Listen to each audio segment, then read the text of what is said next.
নমস্কার, সনাতন বেঙ্গল নিউজে সকলকে স্বাগত জানাই। আজকে আমাদের মধ্যে উপস্থিত আছে কার্তিক শাস্ত্রী মহাশয়।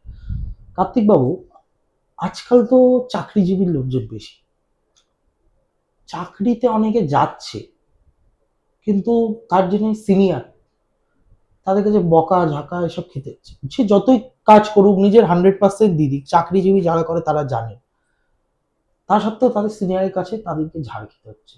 বা হয়তো সে প্রমোশনের আশায় বসে আছে, কিন্তু প্রমোশন হচ্ছে না। এবার প্রমোশনের জন্য কি হচ্ছে, ওনাদের ধরুন প্রমোশন আর কি স্বল্প মাইনে পাচ্ছে, প্রমোশন হলে মাইনেটা বাড়বে।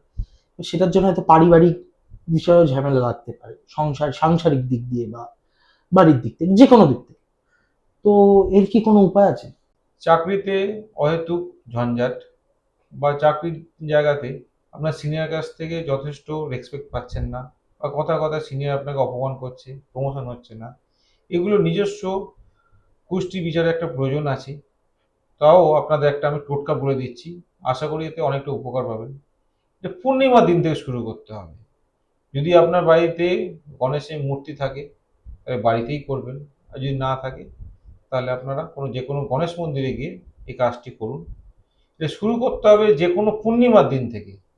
পূর্ণিমার দিনে আপনারা গণেশকে 21টি দুব্য, অখণ্ড দুব্য, তার সঙ্গে 2টি করে হলুদ লাড্ডু, লাল নয়, হলুদ লাড্ডু অর্পণ করুন।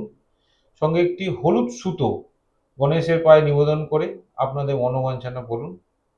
এবং যদি সম্ভব হয়, যদি বাড়ির ঘুরতে যদি গণেশ থাকে, সেই হলুদ সুতোটি প্রত্যেক বুধবার আপনার নিজের হাতে বাঁধুন এবং প্রত্যেক বুধবার অন্তর অন্তর এই হলুদ সুতোটি চেঞ্জ করবেন। আবার বলছি, প্রত্যেক পূর্ণিমায় ক্রিয়াটা শুরু করবেন এবং প্রত্যেক বুধবার হলুদকে 21টি অখণ্ড দুব্য, 2টি হলুদ লাড্ডু এবং যদি সম্ভব হয় হলুদ ফুল অর্পণ করুন। এবং হলুদ সুতোটি এক সপ্তাহ গণেশের পায়ে নিবেদন করে রাখবেন এবং প্রত্যেক বুধবার বুধবার নিজের হাতে পরবেন এবং প্রতি বুধবার এটা ক্রিয়াটা করে যান। আশা করি অনেকটা আপনারা ফল পাবেন, তাতে আপনার যথেষ্ট উন্নতি হবে। অশেষ ধন্যবাদ আপনাকে। আপনারা চোখ রাখুন সনাতন বেঙ্গল নিউজে। নমস্কার।